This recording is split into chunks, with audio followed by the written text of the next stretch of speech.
Welcome to this initiative brought to you by Border Studies in South Asia. I am your host Udip Taranjan, and for today's episode, we have with us Dr. Krishnendra Meena, faculty member at the School of International Studies, Jawaharlal Nehru University, New Delhi.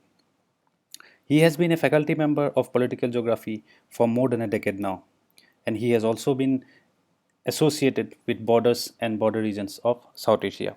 He has done an extensive and authoritative fieldwork in the India Pakistan border at the Jaisalmer sector. He has also been working on the India China border. His research interests include borders, geopolitics, BRICS, Indian Ocean region, and also he has been publishing and writing actively on all of these areas of his research interest. Thank you so much, Dr. Meena, for joining us today. It's indeed a great pleasure to have you with us for this episode. So, Dr. Meena, you have been a faculty of political geography for past couple of years. So, would you like to reflect what is the basic understanding of borders in political geography? And we have also seen that in past several decades, there has been a proliferation of approaches of studying and engaging with borders. So, do you think that this proliferation of approaches has in any way diluted the understanding that you have in political geography?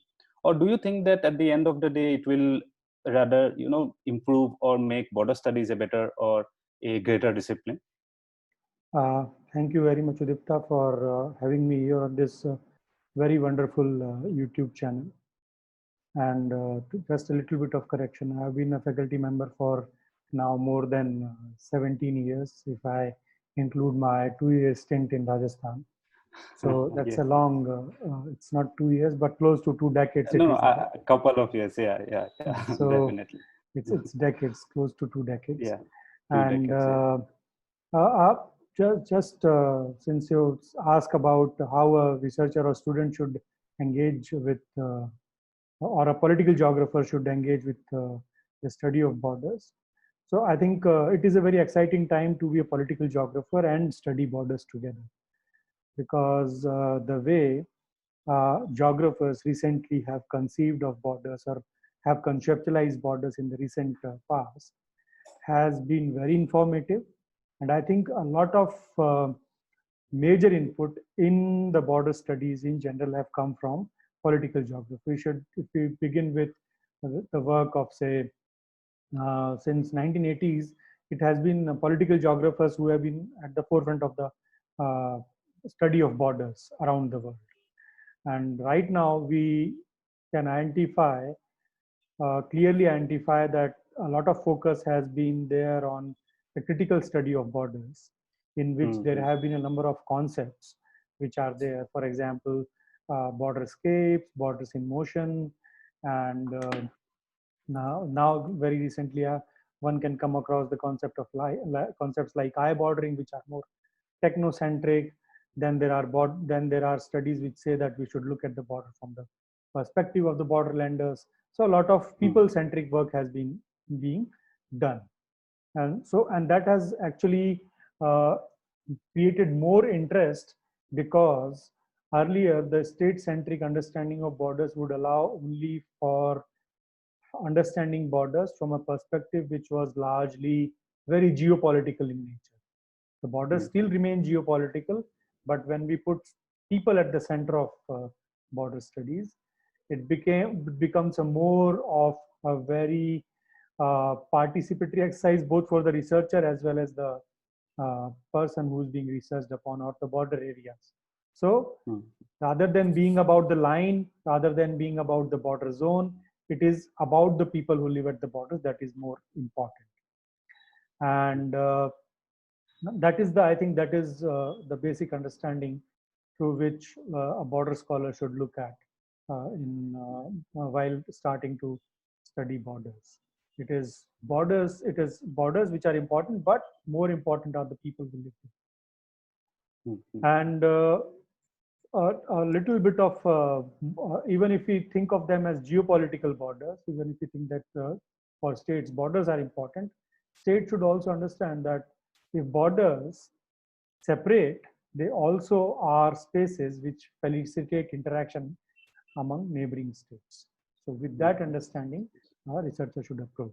To answer your third part of the first question, that why it is and how it is going to be important that different disciplines and different disciplinary lenses engage with borders. Mm-hmm.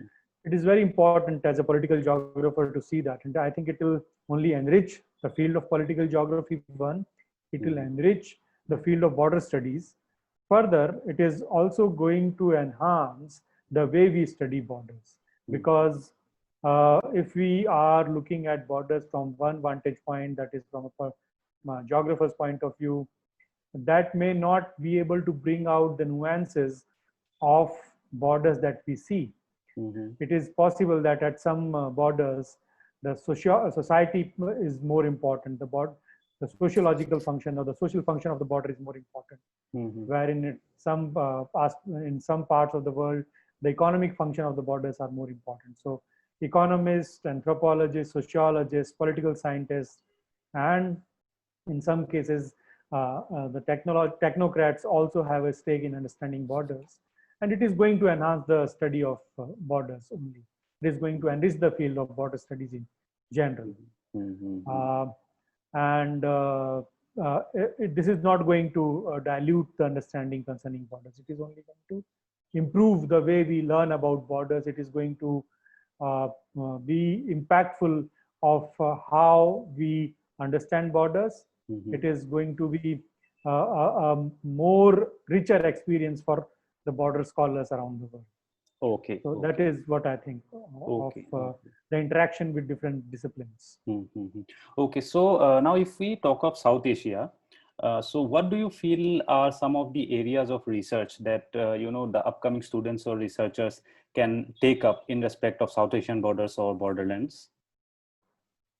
In the case of South Asia, we know that these are in some scholars' understanding, they are post-colonial spaces. Some scholars argue that they are post-partition spaces, but I think partition is more unique to the geographies that we have in South Asia, or political geographies that we have in South Asia. Because what has happened in the case of South Asia, that borders were created arbitrarily, not following the culture, community, traditional understanding of location of people, location of different social groups. That was totally disregarded while creating these boundaries during the partition in 1947, and when these countries became independent. So, and each of these borders, which India has with a number of countries now, 7 to be precise, they have different particular features, different typical features which are only particular to them, and that has to be understood, right? So so much so that in the case of South Asia, we are still grappling with those realities which were created in 1947 at the borders. Yes. There is a lot of give and take still happening, right? So I would suggest in that sense, and each border is specific, peculiar. In that sense, I would suggest that scholars and researchers, upcoming researchers should engage with each border as a particular specific case. Look at its realities and understand that its realities are totally different and specific than other borders of India, apart from the simple fact that it is they are all post-partition spaces. And perhaps some of the students can also highlight the important aspects of these borders by referring to the narratives of border people, right? So what border people have to say regarding these important borders in South Asia, that can be a way to begin, and that can be a way to highlight the unique features of these borders. Okay. So, sir, if we now talk about your personal work, you have been extensively working on the western part of India's border, India-Pakistan border. I have heard you a couple of times. In fact, in Austria also, I heard you, your phenomenal paper you presented there. So would you like to highlight a little bit about, this India-Pakistan borderland, your area of, study? Some peculiarities or something you want to mention about those borderlands? Again, I would say that since that area is very known to me, I'm basically a native to Rajasthan. So Okay. that area is otherwise also very easy for me to study because of the linguistic familiarities that is there, and Mm-hmm. the terrain is also familiar to me. I can actually I know a number of people in the border region also. So it is easier. Mm-hmm. It was very easy for me to study, but there are certain interesting things and which are very unique at that border. Mm-hmm. Say, for example, normally it is understood that the India-Pakistan border, even in Rajasthan, is a very hard border. It is a hard border. It is totally fenced, Mm-hmm. but that doesn't mean that um the interactions across this fence are totally, totally vanished because Mm-hmm. of the fence. That has not happened. Okay. People still interact with their counterparts across the border because that fence actually disturbed the social fabric of that area. Even Okay. though it is very sparsely populated region, that was the case. And Okay. what has happened one very interesting thing which I would like to point out here is that there are a number of villages Mm-hmm. which are actually the back of the beyond in the case of the territory. They are actually the periphery of the Indian state, a territorial periphery, and therefore they become the political periphery also, Mm-hmm. to use John House's words. Mm-hmm. So what happens there is that the paramilitary forces, which are supposed to be manning the border, they are also involved in providing a lot of amenities to the borderland. Say, for example, a number of primary schools have been set up by the border security force. There are a number of uh, boring wells have been provided to the villagers in that area. And on the from the side of the borderlanders, they have also contributed to the improvement of this area in the sense that they have provided um, they actually do some border work on Mm-hmm. behalf of the paramilitary forces that are there. Okay. Say, for example, you'll find that they provide certain information. They provide uh, help when there is this animal called camel, which is very important in this terrain. And Mm-hmm. when these camels of which are used by the paramilitary forces, when they are lost, it is the villagers who find them because they know the area well.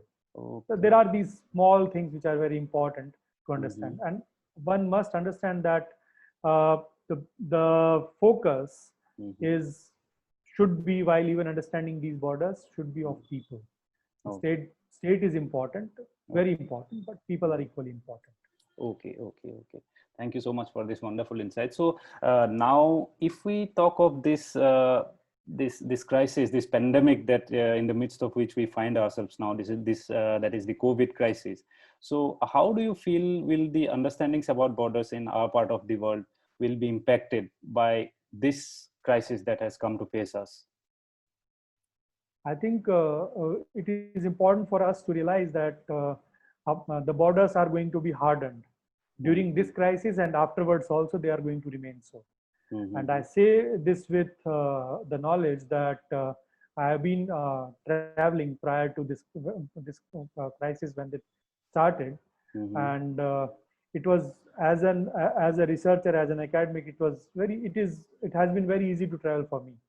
But Mm-hmm. what will happen now is that all the transit points, whether they be on land, whether they be seaports, whether they be the airports, they Mm-hmm. are going to be very tightly controlled.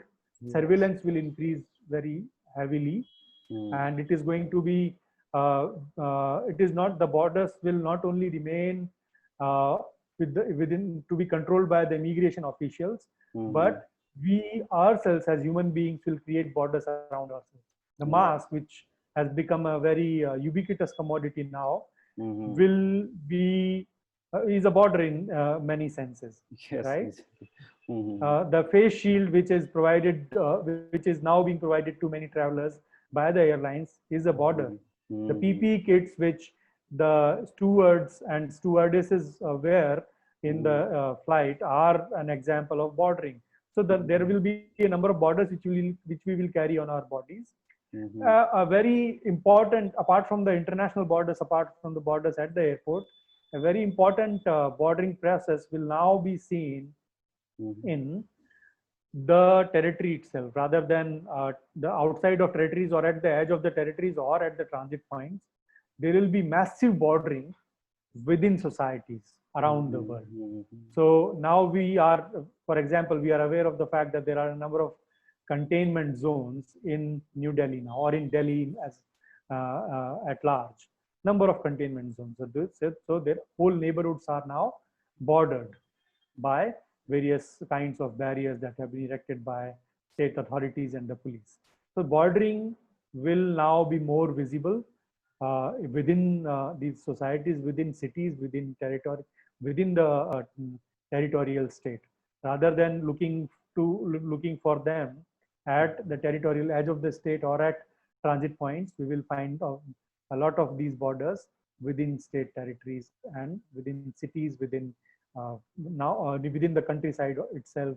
A number of states have now closed their borders. So within this within the state territory, there will be a lot of bordering. And I think we'll have to live with this fact for, I think, at least 2 years to come, and a couple of more years which will be influenced by this. Thank you. Thank you so much. Thank you so much. Thank you once again for joining us today, sir, amidst your busy schedule, for giving us some time. We look forward to interact with you more about your field trips, about newer insights that you can bring to us, that you can bring to our upcoming researchers and students like us. Thank you so much for joining us, sir. Thank you so much, Udipta.